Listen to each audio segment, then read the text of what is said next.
Hi, I'm Marc Rosenthal. I am in San Miguel with Gabriela Garcia Acosta, my yoga teacher, and I'm an illustrator. I've been doing this for about 30 years. Came into it, I sort of backed into illustration. I didn't start out to be an illustrator. First I was studying architecture, and then I realized that it really wasn't what I wanted to do. And painting was just so much more directly what I liked. So I gave up architecture and just started painting pretty much untaught. I'm good at copying things, so I just found painters that I liked at that time when I started. It was pretty much Impressionist painters. So I just started painting. I had a chance to move to France for almost a year in the south of France, and painted there all the time. Eventually came back to the States and got a master's degree in fine art, thinking I would teach, but there was no jobs at that time, so I moved to New York City with some fellow painters, and we had a loft, and I got a job in an art supply store. And to make extra money, I tried doing some illustrations. I worked for the little newspaper called The Village Voice, which might or might not be around anymore, but it's a very popular kind of alternative newspaper in the 70s, probably the 60s and the 70s and the 80s. And it was pre-computer, so I would go into the magazine office, and the writers were all there, and they would come to me and say, "We have an article, we have this much space, you need a drawing." It's all black and white, we need an illustration for this story. So I would sit in the office and do a drawing in the newspaper. And it was very exciting just to do it that way. Eventually, I took a class from a very famous illustrator designer whose work I had known for years, Milton Glaser. He designed the I Heart New York logo. He started New York Magazine, and he's done so many iconic illustrations that you probably recognize if you saw them. One of the really famous ones is a portrait of Bob Dylan. It's sort of a black silhouette profile with colored hair coming from the back. And so I took his class, and I worked really hard because I wanted to impress him. And at the end of the class, he offered me a job in his studio, which was very small at the time. He had started a studio called Pushpin Studios, along with Seymour Klost and a few other designers and illustrators, that totally changed the direction of graphic design and illustration in the United States and the world. I joined his studio just after he had broken up with the other artists. Pushpin started his own company, and I fell into this, and it was kind of amazing. I told him, he said he had a project he wanted me to work on, and I said, well, I have a job in an art supply store. And he said, well, I'm going to take you out of the art supply business. So it was one of those sort of Cinderella stories. I worked for 5 years with him in this office, which gradually grew. And I was in a very lucky position because I was the only other one in the studio who drew, so I got to do all the drawings that he didn't want to do. Totally copied his style because he was so powerful. The images he made and the way he drew was so powerful, you kind of couldn't help but want to do exactly what he did. So he never pushed me to do this. It just sort of has to happen. So I worked for him for about 5 years, and I started getting little bits of freelance work, illustration work that I would do at night. I would have to stay in the studio and use whatever I needed in the studio at night. He encouraged this until I was getting a pretty steady stream of work. Then he ultimately encouraged me to leave. He didn't fire me, he just said that you probably want to leave the studio because if you stayed here, you would just become a second tier Milton Glaser to find your own goals. So he kind of weaned me off it. I started coming in 3 days a week and the rest of the time working on my own stuff, and eventually just left entirely. There are some pieces that I can show that I'd like to talk about from that time. There are 2 book covers that I did for. I was lucky enough to find a kind of ongoing job doing book covers for large print books, which was the perfect kind of practice for me, because these were essentially book covers for the blind. So it was pretty wide open what I could do. The 2 images that I have are Western books. I think there's a gray, and the whole style of the cover was straight pushpin, which is, you can see, old wood type, and getting away. Before pushpin, the design look was very Swiss, clean, Helvetica type, a lot of photographs. Pushpin introduced illustration and antique type, and that's what these book covers look like. They are, at least one of the covers is crosshatch style, which we're mostly used to use. And the other is a little different. They're very much in the vein of pushpin, where they looked. And around this time, I got a regular job illustrating a column for Fortune magazine. It was every month, and it went on for a few years. So it was a great sort of proving ground for me, because I had to constantly put out these illustrations. As I was doing this work, I should say that I discovered that something that I'm good at is taking a complex idea and boiling it down to one simple idea. There are different kinds of illustration, and I think one of the more common kinds is narrative illustration, where if you're talking about someone going on a picnic, you draw a picture of people at a picnic. Or if you're talking about doing a story about tax law. One of the things I found that I'm good at is a certain kind of illustration that I would call conceptual illustration. There are different types. The most common, you might say, is narrative illustration. If it's a story or an article about a tax collector, there might be an illustration of someone at the door getting money from someone. The kind of illustration that I do is more about the whole concept, as opposed to portraying a scene that might be in the story. So I found that I'm good at taking a complex idea. Maybe I'll get a manuscript, a text that's several pages long, and I'll read it a few times, and then try to take this long article and boil it down to one sentence or one phrase.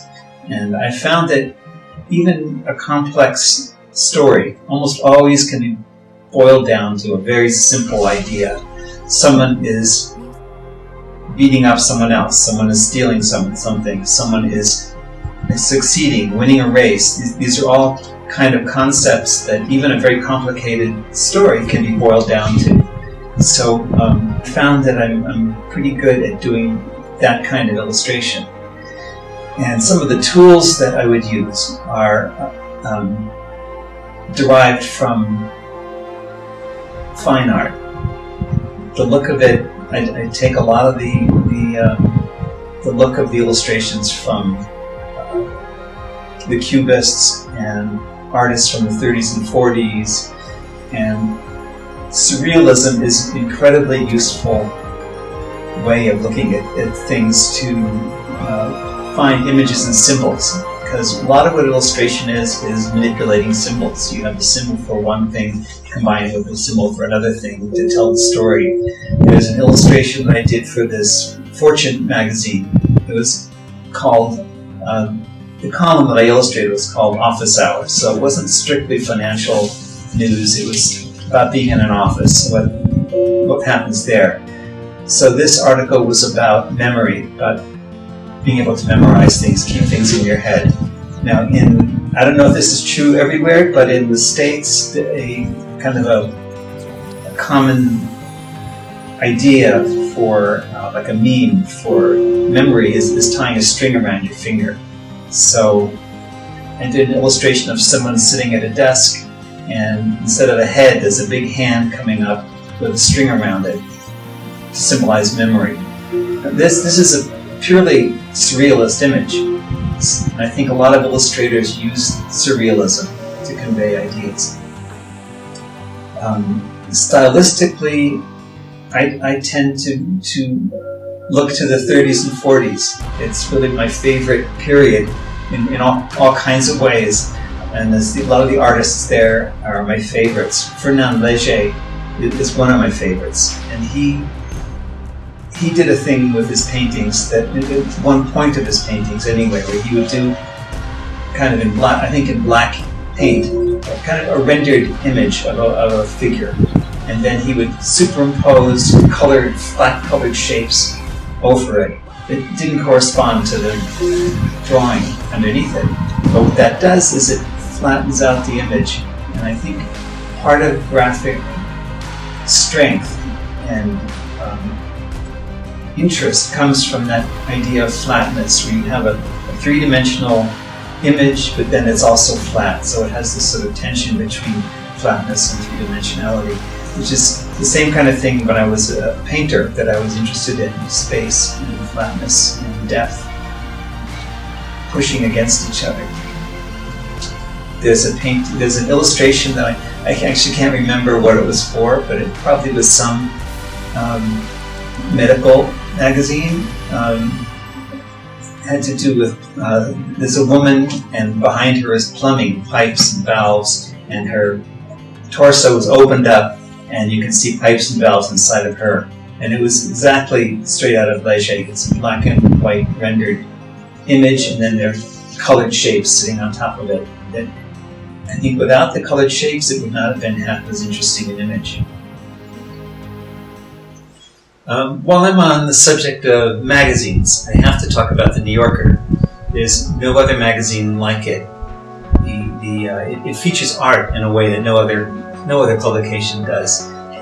The images on the cover don't relate necessarily to what's inside the magazine. It's purely an image that stands on its own. It's kind of the jewel in the crown. I think every illustrator wants to have a New Yorker cover, and they're incredibly difficult to come by, to get as a job.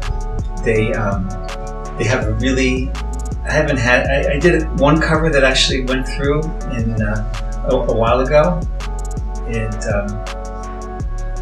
The way you submit a cover is, I think it's still this way, by fax, which is pretty weird.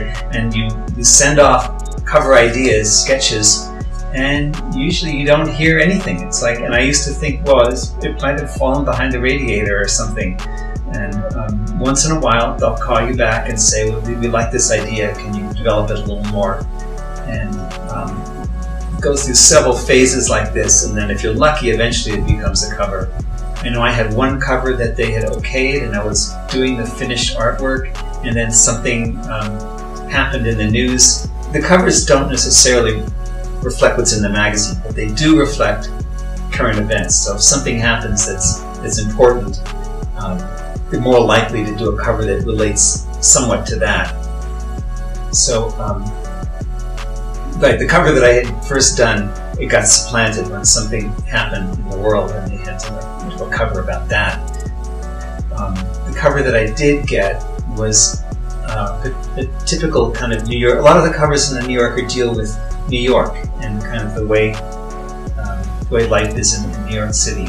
And when I lived in New York, one of the things that was really apparent was the pigeons. They're everywhere, and people call them flying rats, but they're always walking around the ground.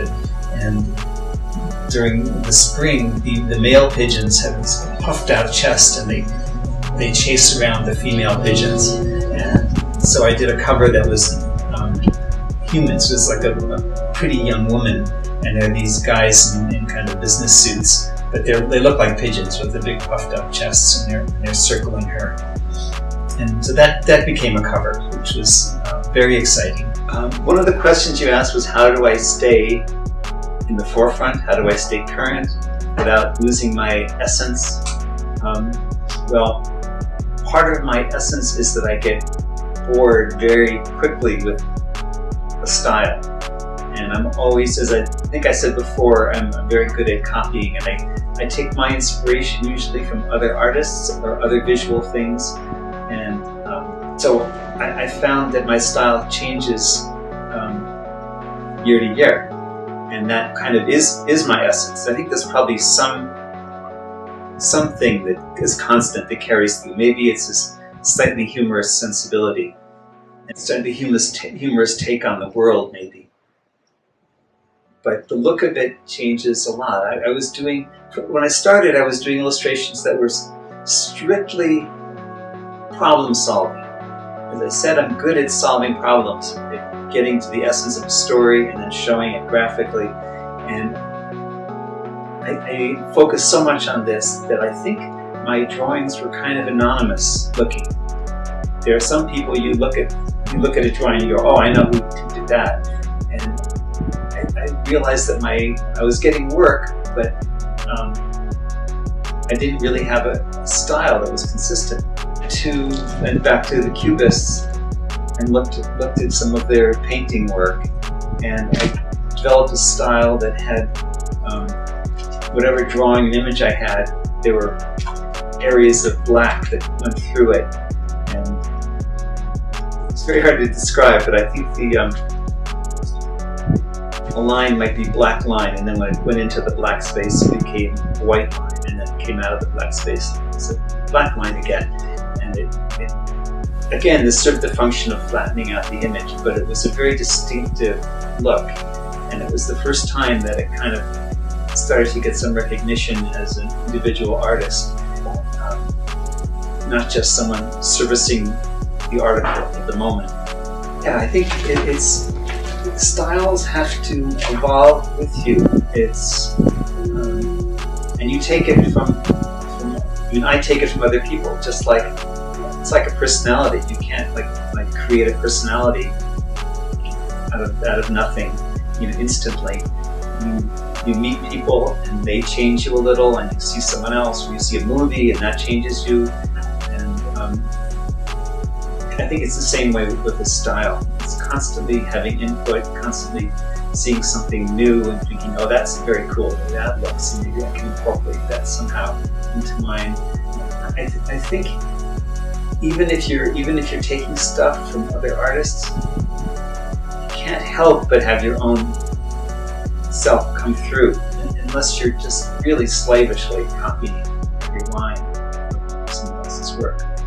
So, okay, for all through the 80s, 90s, and even the early 2000s, the magazines were a really great way for an illustrator to make money, especially before the computer, before the internet, because magazines had to come up with new images every week, every month, maybe, depending on how often the magazine came out. So there was a constant need for more work, and it paid fairly well. If I would sell a drawing, I might get $500 for it.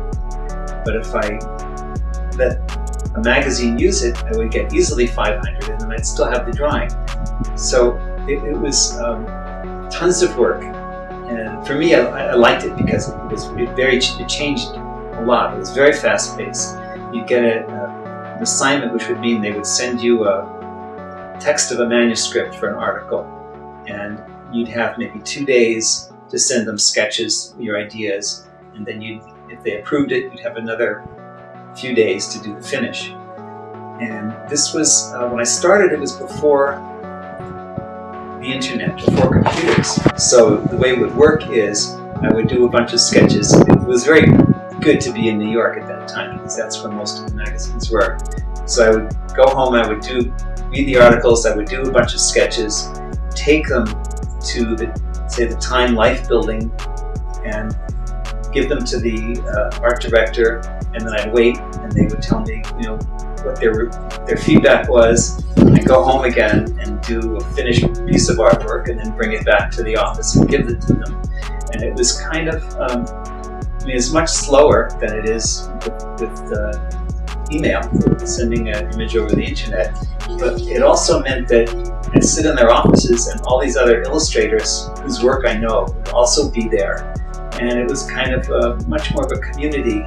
And I also got to meet and talk with the editor and the illustrator, the art directors. So it was much more personal.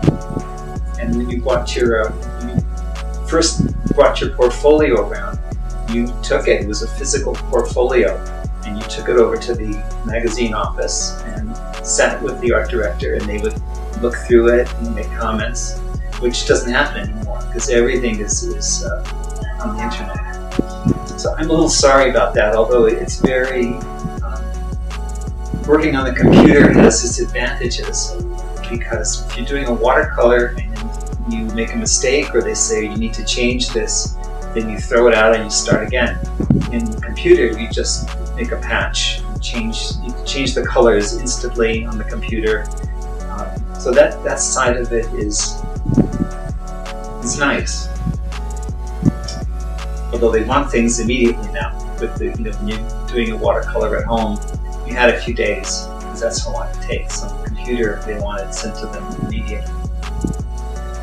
I started working directly on the computer because I didn't trust it, especially when I started, the scanners. If I had to scan a watercolor and email it to them, they started wanting things through email. So I would scan a watercolor, email it to them. And the scanners weren't that great, so I wasn't happy with the quality of the image.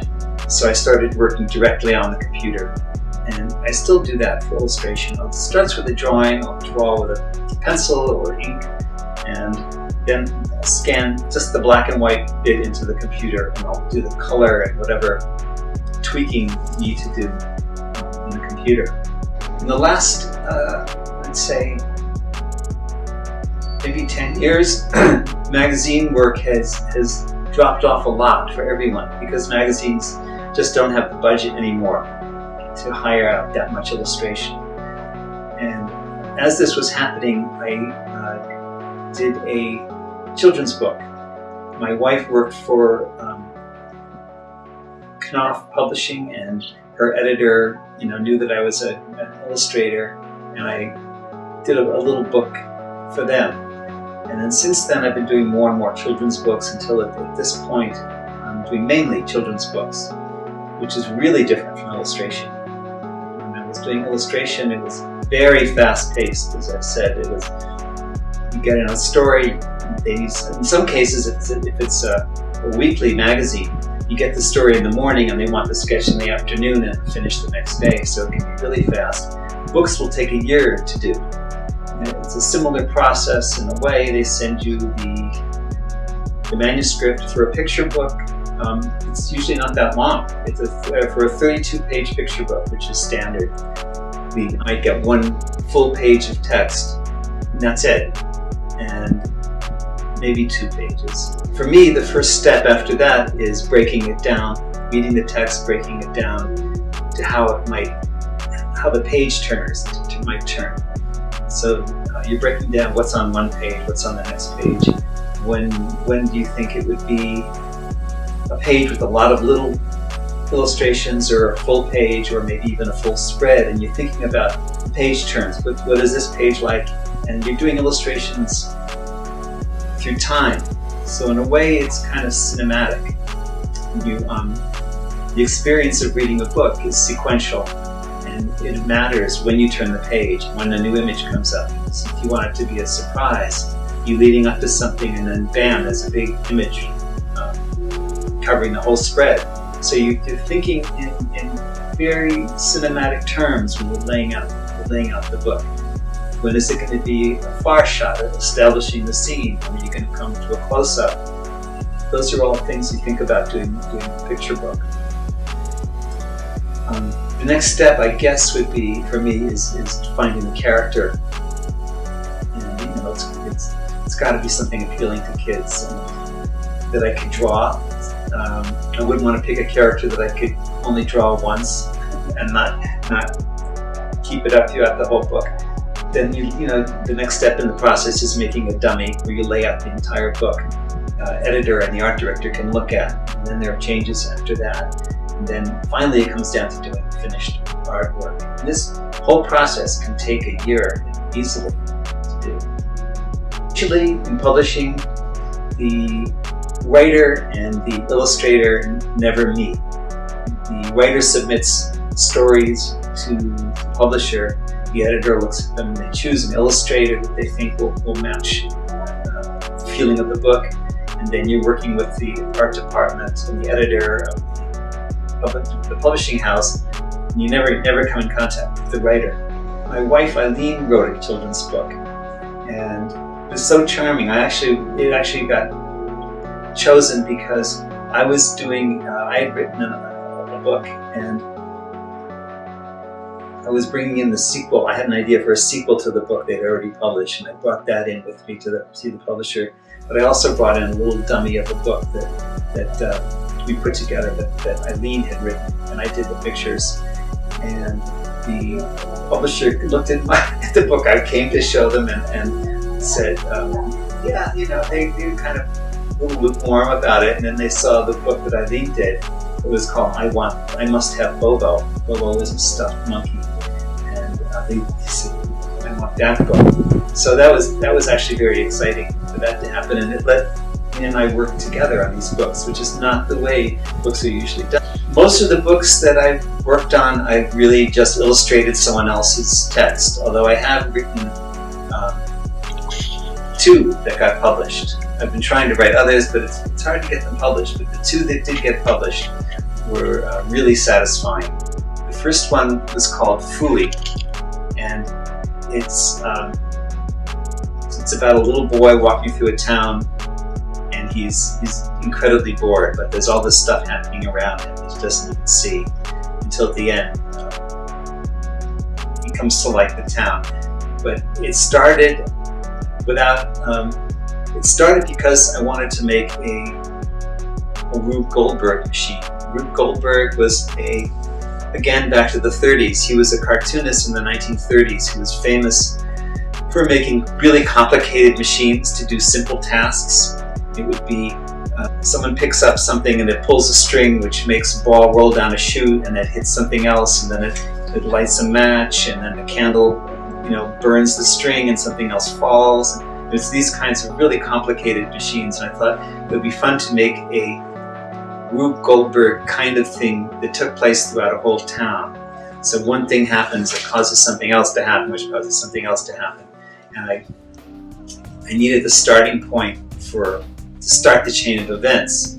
And after trying a bunch of things, I stumbled upon this little kid who kicks a can, and it flies up and knocks a cat out of a tree. And then the dog chases the cat, and then they run into a zoo, and the elephant chases something, and it gets more and more involved until the whole town is in chaos. But the whole idea of the kid and being bored was really secondary. That came as I was doing this Rube Goldberg device, and that in fact became the thread of the whole book throughout all the chaos. The thread was this kid doesn't see what he's caused. He's walking through the town. Everything is coming apart around him. He's not aware of it all. And I thought it was important to have a foil. So along the way, he meets his friend, a little girl, and she's walking with him, and he's complaining that he's bored and nothing ever happens. And she's looking around and she's seeing all this stuff. So that was the first book that I wrote and illustrated, and I kind of love it. And the editor and the art director was so cooperative. My favorite children's books of all time is Babar, and I like the look of it. In terms of style, there's a lot of white space in the Babar books, and even so, I told the art director that I would like it to have that feel, and so they managed to make even the paper of the book similar to that kind of paper that was used in the early Babar books. The next book that I did, the other book, was a real adventure story. Again, relating to the kind of stories that you'd see in a Babar, or maybe Curious George, or something where something really happens, and it's about a monkey that gets shipwrecked on an island. And he's a little bit like Robinson Crusoe and a little bit like MacGyver. He manages to build a house out of bamboo leaves, and he finds thorns that he can use as nails, and he builds his whole house, and he makes friends. He escapes from a tiger who ends up being his friend, and then the pirates come to the island, and he fights the pirates, and it's kind of a real adventure story. At the end of the book, all the animals who work together to drive the pirates out, he helps them build a whole animal village with a school and a farm and everything else.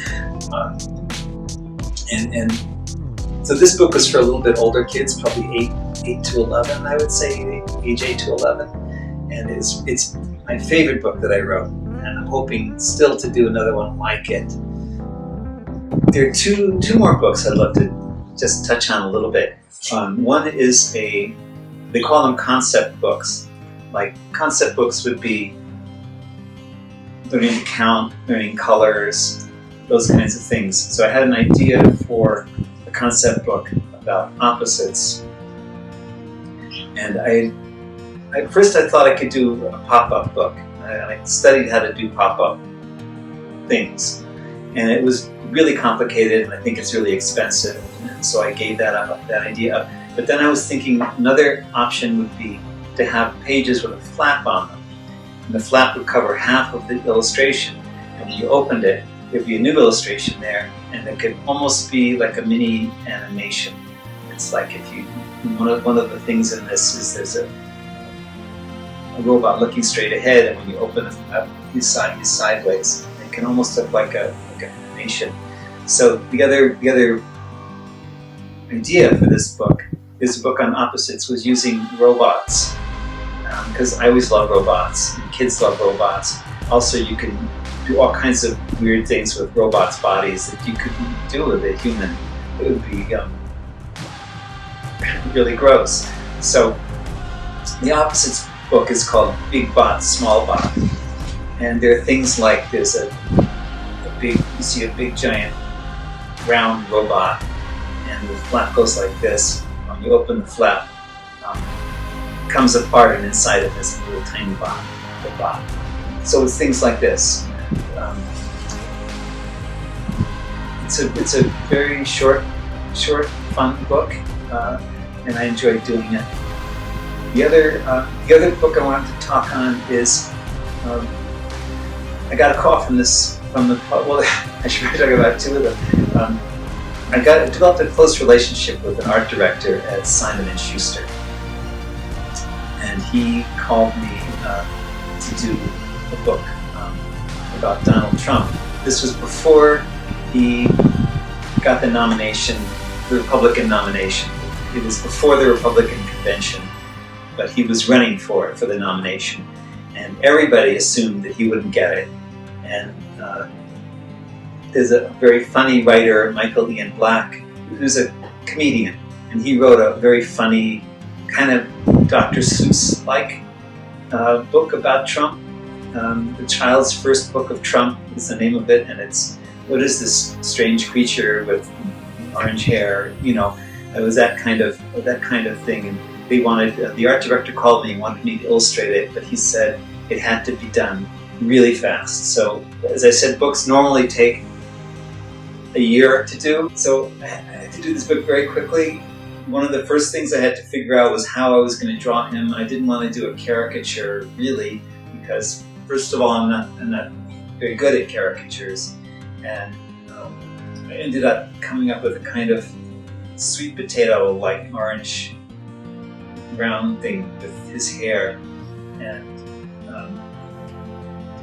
the book has gotten, normally when you look at reviews of books on Amazon, there could be 4 stars, there could be 3 stars, there could be, a whole range. With this book, it was either all stars or no stars.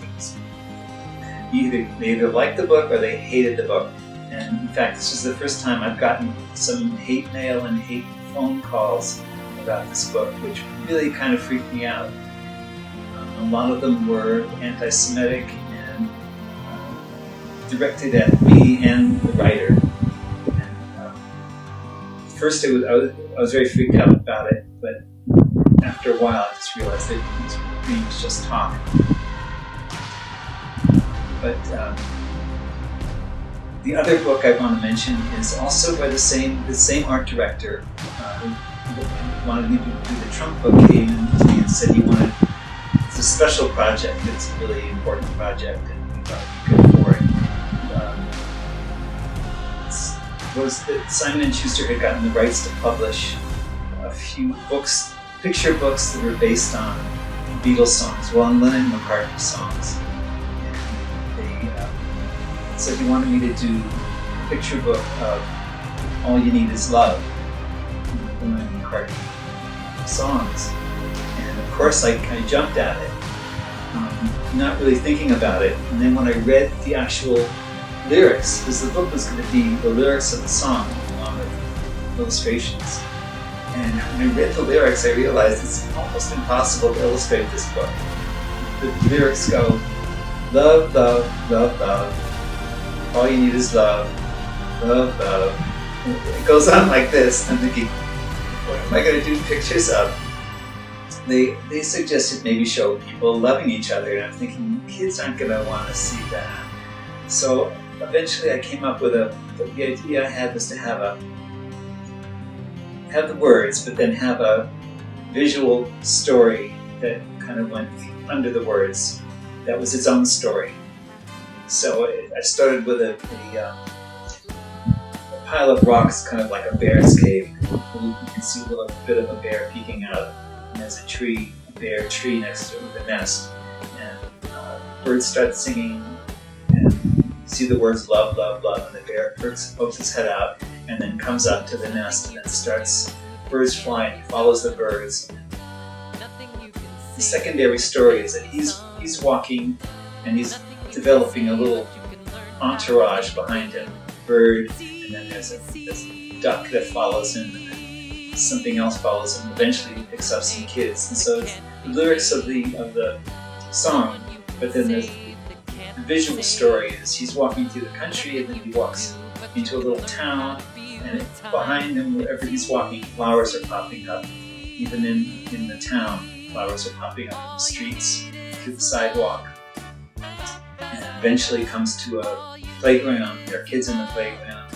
And one of the kids are drawing with chalk on the playground. And one of them I made look like a young John Lennon.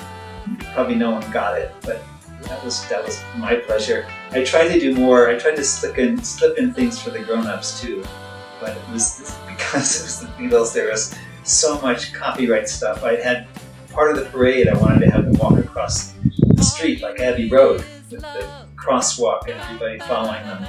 And the publisher said, "No, can't do that. It's copyright infringement because that song is not Lennon McCartney. That's the Beatles." And I remember trying to convince them. I sent them pictures. I said, "Everybody does this. There's the Simpsons crossing the street. There's the Star Wars guys crossing the street. Everyone has used this image, but they wouldn't budge." So we couldn't do that one. I think in the background, in one of the images, I put a picture of Paul McCartney, a guy that looked a little bit like him, with a ram, a sheep. Just probably not many people noticed that either, but I wanted to stick in a few things that people might recognize. And so they eventually get to this playground, and the kids are drawing with chalk, and then you get a view from above, and they've written love, love, love in colored chalks. And the very last picture is the bear sitting on a cliff looking over a landscape, and it's sort of like a yellow submarine looking landscape with all kinds of colored trees and some bursts and things. So it was kind of a trip to do that book. They made a board book out of it, which I think is even more successful than the regular hardcover book. Love is all you need. Love is all you need. Love is all you need. Love is all you need. Love is all you need. Love is all you need. Love is all you need. Love is all you need. Love is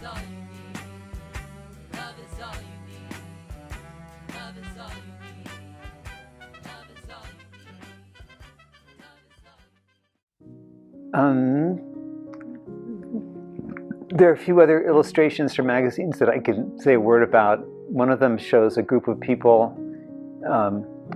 very little detail, almost like silhouettes in different colors, and as they overlap, colors overlap each other, and they're all holding different objects, just a circle and a triangle and weird shaped things, abstract objects. And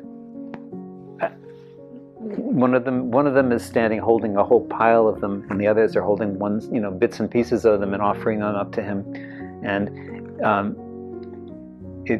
this really didn't mean, it really didn't have a meaning in terms of subservient people and the one that's got all of it stacked up. It really, the article, as I remember, it was about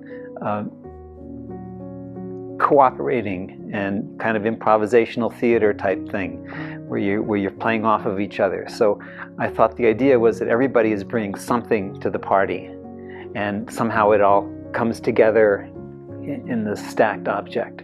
And stylistically, again, I was trying to find a way to keep the image flat and having the colors overlap each other and change as they overlap. If a blue overlaps a yellow, you might get a green where it overlaps. And this tends to kind of cement all the images into one image. All the different figures become one figure in a way. And it's just kind of a stronger graphic image. The other image that I know that you had a question about is a cocktail party, and there, again, I did a thing with color overlapping. This time with just lines. I had a bunch of people standing, and each one is drawn in a different color, where they overlap each other, and above them there's just words floating back and forth. Some of them, names, Freud, Noam Chomsky, and then little bits of wise sayings of whatever. And it was really just to represent the idea of cocktail party talk, where you might be dropping names, you might be saying something meaningful, you might be just telling someone about your day, but they're all kind of superimposed on each other, because that's the way cocktail parties seem to be. And then if you look at the bottom, there is this black shape, again, the black shape that I started using years ago. This is maybe just a remnant of it, and it does sort of anchor, because these are just linear figures. It needed some weight to anchor them. So I've made this kind of abstract black shape around their legs and feet, and again the lines show through them, show through the black. So it was interesting for me, because it was kind of a tied-in old work that I did and newer work. So I think I started by talking about how I left architecture to be a painter, which was really my first love. And some of the paintings that, I think there are a few paintings that I have images for. One is when I was in France, and it's very much right out of the Impressionist paintings. And there's another one that's one of the few images that I saved from when I was later painting after graduate school, when I started painting abstractly. When I started painting abstractly, it started by doing, well, let me say that first of all, I do get my inspiration and stimulus from visual things. I know Tom Powers, a good friend here in San Miguel, and a fellow yogi, seems to get his inspiration from literature. He's doing a whole series on Dante's Inferno. And this is something that's very foreign to me, because that's not how I get my inspiration. The first paintings that were not directly painting from a model or a still life for me were memory paintings. I would paint the memory of a dream, or the memory of a certain place that I had lived in, or a room. And one of the I did a few paintings that I really still like. They're memories of Los Angeles, where I grew up, and my memory of LA has to do with light and space. My feeling of LA was that light comes from everywhere. It's very much like San Miguel. It's a desert landscape, and there's light in the sky and there's light on the ground. Light kind of comes from everything. Whereas in the East Coast, where I'm living now, it feels like the sky is light and the ground is dark. So anyway, this painting, bunch of paintings I did kind of emphasize this sort of everything is light. And it's sort of a wide open space of light, and you see little bits around the edges that are buildings, but they're also kind of light. I believe there's an image of that. So when I started doing illustration work, I pretty much put painting aside because they were too similar. Illustration is very much making a point. It's got an agenda, and you know, almost like a propaganda, you're trying to convince someone of something, or you're trying to get a point across. It's a very narrow focus, whereas painting was very freewheeling for me. You start and you don't really know where it's going to take you. And I found the two sensibilities were just too hard to jump back and forth between. So painting ended up just being put aside until recently. I've gotten to a point where I don't have to do as much illustration as I used to. So I've started painting again, and it's been interesting. I found that I pretty much had to go back to the beginning. I started by painting still lifes and bouncing around, doing, again, what I tend to do with style, but doing a still life painting, and then I'll do a collage, an abstract collage, and then I'll do an image from, I do need a visual starting point for paintings, especially.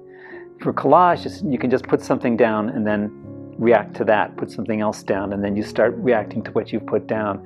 With a painting, for me, it needs to be a painting that has some kernel of a beginning. And lately I've started looking at old masters' paintings, Titian and Tiepolo, and using one of their paintings as a starting point. And I'll start by doing a charcoal drawing that's pretty close to the painting itself, and then slowly in paint begin to obliterate more of the painting, more of the original painting, and just take bits of it that seem to relate to each other.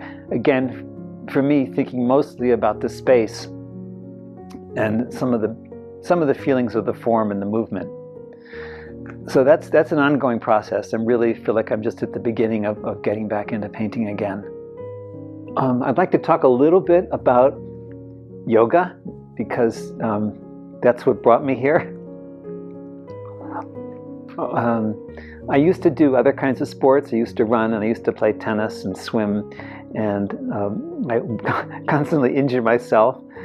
I went through a period of over a year where I couldn't turn my head, and I tried everything. I tried chiropractor, and I tried doctors, and until a friend said, "Why don't you try yoga?" And he was doing Ashtanga yoga, which so I tried it, and it was at the time it was one of the hardest things I ever did. But within 2 weeks, my neck worked. So I've been grateful ever since, and it's been one of the few real constants in my life, doing yoga. And it varies. Sometimes be strictly Ashtanga. Sometimes it's more of a Vinyasa yoga. But especially during the pandemic, where there's so little structure, I tend to forget what day it is all the time. But one of the few things that keeps me grounded is the yoga 3 times a week, 4 times a week, whenever I'm taking a class or doing it on my own. So I've become really grateful to that, aside from which it really keeps me vertical as opposed to horizontal. I'm hoping I can just continue doing this until I can't do anything anymore. I think I've always been a sort of political person. In college, I was very political. I went to a lot of demonstrations against the Vietnam War, and I've always felt that art and illustration have a real role to play in the social world, in politics, and doing something good for society. And that's led me to do either comic strips or posters about social issues. Posters again, going back to the 30s, which is sort of my touchstone. Posters had always been a real tool for getting ideas across, and it's also very attractive for a designer and illustrator because it's sort of a concentration. It is propaganda. You're trying to give a certain message as powerfully and as clearly as you can do it, and for something that's going to be seen as you're driving by or walking by. It has to be a very quick read, and you want to get as much power out of it as possible. So it's a very exciting idea to make a poster about something. I know one of the ones that I'm happiest with was when our government, when under Trump, was separating families at the border, the southern border, which was so horrifying. And a lot of artists made posters and drawings about that. And I made an image showing a little kid being carried away. You see the back of someone that looks like a big military thug, and a little kid's face peeking over his shoulder, and you see the hands of probably the mother's hands reaching for the child. And the words that came to me for that were, "Is this really America?" Because again, I think the combination of word and image is really powerful, both in things like comic strips and in posters. That combination, when they're right, really is effective. So I did a few posters in that vein, and then when the pandemic happened, I did several initially about wearing a mask, because again, I was thinking back to the posters of World War II, which were really used to unify the nation. They were, doing things like buy war bonds, or don't loose lips sink ships, don't talk about troop movements because you don't know who's listening. It was those kinds of things that were very effective during World War II, and I was feeling like this is what is missing now in this country. We're not a unified country, fighting against this disease. So I was hoping to do something that would rouse some kind of idea of patriotism and unity to work to defeat this thing. So I did a few posters about wearing a mask, and then lately I've done more, I think 2 other posters about getting a vaccine, all in the same vein. During the pandemic, and actually before the pandemic, also, it's as useful as I think art is, it's also nice to do actual socially important work. We have an agency, an organization in my town in Massachusetts that it's called Volunteers in Medicine. They provide free medical care for underinsured or uninsured people, and this often includes a lot of undocumented immigrants. And it's in one building. They have doctors, chiropractors, dentists, eye doctors, I said chiropractors, acupuncturists, psychiatrists, psychologists, and they're all volunteering their time, and it is so inspiring to see them. I looked around their building, and they do such good work. I wanted to be a part of it, and I was hoping I could be a translator, but the main language I can speak is either French or Italian, and there really wasn't much call for that, and I wish now that I had learned Spanish. But they did need drivers, because a lot of these people don't have transportation, they don't have cars. So I volunteered. Initially it was a few times a week, and then it's gotten a little less than that. We got an assignment to pick somebody up in the neighboring town and drive them to the appointment and then take them back again when they're done. And I've been doing this, and it's really rewarding. Almost every single person that I've picked up and driven, we struggle to communicate. These people are so hardworking, and they just really need this care. That it's shameful that we don't provide it just automatically everywhere.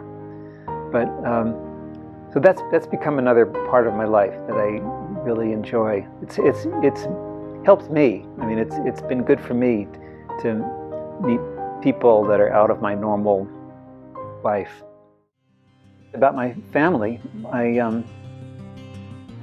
my father was a designer. He worked as an illustrator, actually, when he was very young, and then he became an exhibition designer. He designed,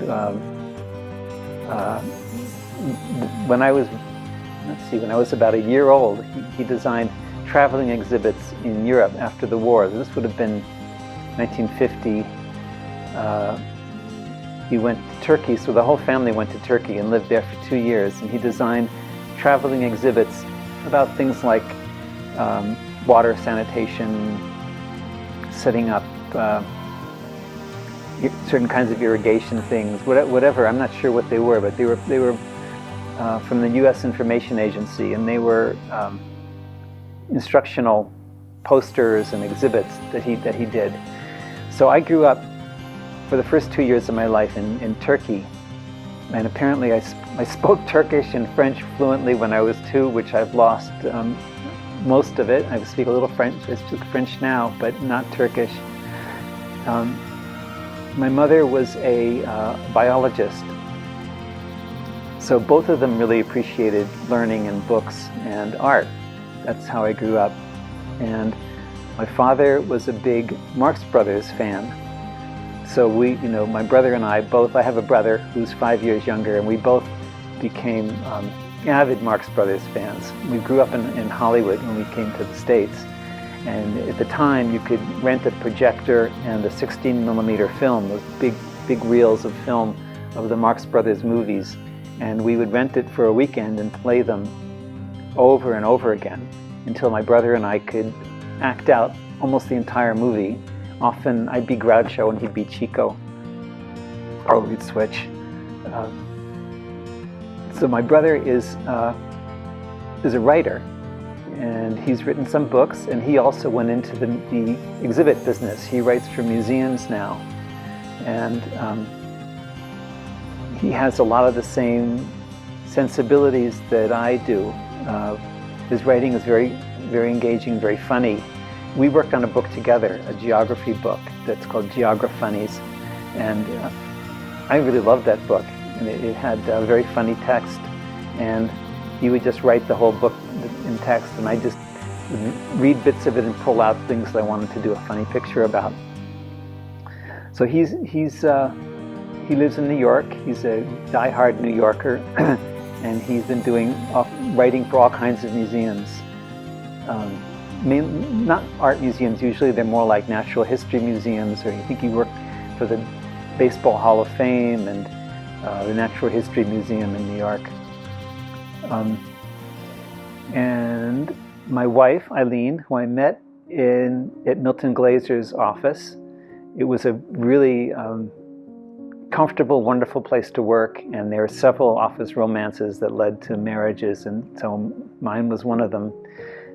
She started there as a gopher and kind of a secretary, and then learned about graphic design, and then moved on to Vogue magazine as a designer, and then eventually to Knopf Books, which is how I got into children's books through her. And she's still writing. We haven't been successful yet in getting another book published, and she's lately taken up sewing, making really cool clothing. And we have a son, Willem, who's named after Willem de Kooning, one of my painting idols. He's recently married to Julia, who's also, they met in art school, and so she's a designer, a really talented designer, and they've moved to our town, which is kind of amazing. They'd lived in San Francisco, and then Los Angeles, and then Mexico, and then Vietnam, and I was sure I was never going to be close to them again, and then they decided they wanted to move into our town, so it's been very great. He is a video game designer. He had worked for a big company making video games, and then he decided that he really wanted control over the whole thing. So he's been working on one big game for the last 5 years, and it's the last few years to go. I mean, these games normally take 100 people working on them to make them happen, but he's determined to do the whole thing himself. So he's doing the concept, the writing, the artwork, the coding, I think everything but the music. He's doing, he took a break from his big giant game to do a smaller game, which only took him maybe a year and a half, which is actually coming out, I think, this next week. So that's very exciting, and hopefully it'll do well. It's called Pom Pom, and POM, so you probably could look for it. It's going to be on the PC game, and also very soon probably Nintendo and PlayStation. He also, like me, is very kind of retro-oriented, although his retro is the 1990s, which for me just happened. But and they're very sweet, these games. I think they really would appeal to kids, little kids. They're totally not violent. I mean, they have battles, but they're puppies battling lemons or something like that. So they're pretty benign. I think, like most kids, I grew up loving comic books, and I think I've always made my own version of comic strip, and I continue doing that. I still do. They can be, it's a good way to get some political ideas across, and I think one of them was, let me think, one was for, what magazine? Mother Jones magazine. They had a back page that was often a drawing, so I did a whole comic about different political things. It was like combinations, like liberal combinations, like gay tree huggers, or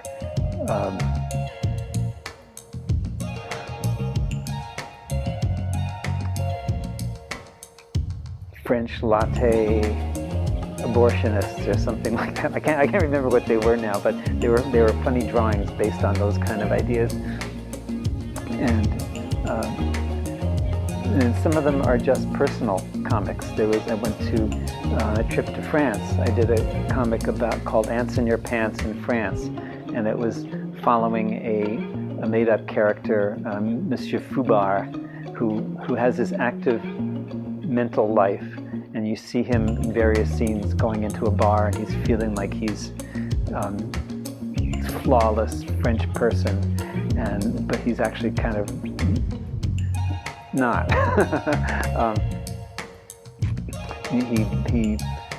He's there with his umbrella, and he bends down and he pokes somebody with his umbrella, and the other guy in the bar goes, "Ne poquez pas," and so he turns and goes, "Excusez-moi," things like that. And then he's got in his head that he's this secret agent or something going through France, making it to his apartment. And then in the last page of the comic, they're all little images, and then the last page is a full page, and it's the whole city scene, and everybody has their own story in their head. There's a guy sticking his head out of a door, and he's got a mustache, and he's thinking the women are fascinated by the mustache of Gibault. And there's another guy walking down, and he's just thinking the gross Otto. And the dog is looking out the window, and she's thinking Fifi the wonder dog. So, everybody has their own little mental play going on in their head. There's another comic strip I did that had I don't call them comic strips anymore. On my website, they're called sequential art, which is the more impressive, important sounding, name for them. But they're comics, of course. It shows. It starts with two guys in a car, and they're parked. It's like two plainclothes police in a car, and they're sitting there and they're watching things go by, and a cute woman walks by, and they both turn and look, and one of them has an image of the woman, kind of very shapely, and then the guy next to him has an image of a jellyfish, and his partner, as if he could see the thought, gives him a dope slap, and then he's straightened out. He's not thinking of the woman. And then the next spread shows all of these people on the street, and you see all of their thoughts, and they're basically what they're looking at. So there's a kid, and his thoughts are the legs of this person in front of him, and then there's a pickpocket, and you see him, and his thoughts are someone's wallet sticking out of his pocket, and there's a cop, and his thought is looking at the pickpocket. So everybody has their own thing going on, and meanwhile there's a tall building in the back that kind of opens up with a big eyeball on the top of the building, and it sends out a big arm that smacks everybody, and then now they're all thinking of the big eyeball. So sort of a statement about totalitarianism and groupthink. It's a great medium for being funny or for getting a point across, and I always love the way they look. Again, word and image together are very powerful. The comic strips that I tend to really love are more have to do with the drawings as well. I love Popeye, the old Popeye comic strips. They're so inventive, and I love the language that they use in it. There's a character in the Popeye comic called the Jeep, which is this little weird creature that walks up walls and on ceilings and is everywhere. In fact, that's where the name for the vehicle, the Jeep, came from, because it was a very popular comic strip, and they had this car that will go on any kind of terrain, and they called it a Jeep because of that. I tend to like comics from that era, and I actually own an original drawing by one of the greatest, is George Harriman, who did Crazy Cat, who it's also an amazingly kind of strange and Zen-like comic, and it's drawn beautifully. And I have this ink drawing of Crazy Cat that I just treasure. I think if the house was on fire, that's what I would grab to bring out after the cat, maybe. I know you had asked about some event in childhood that affected me. And the thing that came to mind immediately is this little event that I think it shaped my ethical self. When I was probably about 12 years old, there was a little coffee shop around the corner, and I would run with. I had a friend, and we both kind of were, I don't know, naughty kids. We'd run around and, I don't know, play tricks, throw eggs at things, I don't know. And I went outside this coffee shop. There was a fountain that I think had money thrown in it, which I think was probably for some charity. So my friend and I went up to it and grabbed a bunch of coins and started to get away with it. And the cook came running out of the restaurant, and I hid behind a mailbox or something, and he came around. And what he said to me was, "Here, you want a quarter? I'll give you a quarter. Don't take money from the charity." And it was like, I still remember it. And I think it was, for me, that was a very important moment. And he could have handled it in many ways. He could have yelled at me, but instead he was, said something that just struck to my heart.